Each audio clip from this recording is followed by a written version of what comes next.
Hello friends, आज मैं फिर एक पेशेंट लेके आया हूँ जिनको अस्थमा था पिछले 10 साल से और एलर्जिक राइनाइटिस था। और इनका जो विंटर सीजन आता था उसमें चीज़ें इनकी ज़्यादा बढ़ जाती थी। तो इधर उधर भटक रहे थे, पिछले 10 साल से कंटिन्यू ट्रीटमेंट में थे। उसके बाद भी इनका डोज डेली डेली बढ़ता ही जा रहा था और पिछले 2-3 साल से काफ़ी डोज बढ़ गया था। तो हमने यहाँ पे इनका एलर्जी टेस्ट प्लान किया। अब ये इम्यूनोथेरेपी में है, अभी इनका बिल्डअप फेज ख़त्म हुआ है, 4-5 महीने का मेंटेनेंस फेज में आए हैं। बट मैं इनको पूछ रहा हूँ कि ये दवा ऑलरेडी 2-3 महीने से बंद कर दिए हैं और दवा लेने की ज़रूरत नहीं पड़ रही इनको। फिर भी मैं इनको बोलता हूँ कि आप लो डोज इन्हेलर लीजिए।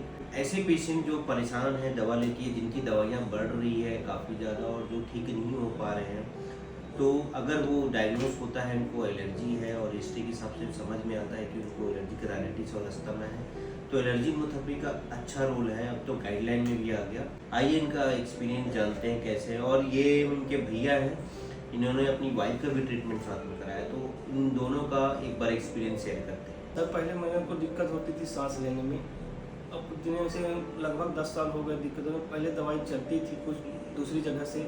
डॉक्टर साहब भैया मुझे बताएं कि मैं तो डॉक्टर साहब को दिखाता हूँ। मैं लगभग 2 साल से यहाँ पर दिखा रहा हूँ और पहले बहुत ज़्यादा दिक्कत है। अब मुझको 100 में कम से कम 99% आपको आराम है।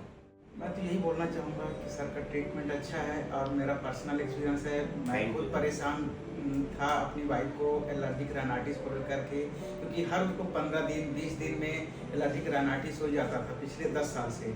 फिर जब सर ने को एक बार डिस्कस किया तो बोले कि एक बार ले आओ दिखाते हैं। एलर्जिक राइनाइटिस में क्या होता था? उनको हमेशा 15 दिन में 20 दिन में छींके आती थी। 2-3 साल तक पहले ट्रीटमेंट नॉर्मल चला लेकिन ठीक नहीं हो रहा था। फिर आपके यहाँ ले एलर्जी टेस्ट हुआ, उनका ट्रीटमेंट इम्यूनोथेरेपी चालू हुआ। आज उनको भी 80 से 90% पूरी तरह से आराम है।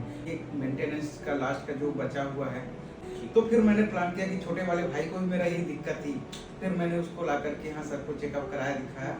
आज उसको भी काफ़ी हद तक आराम है।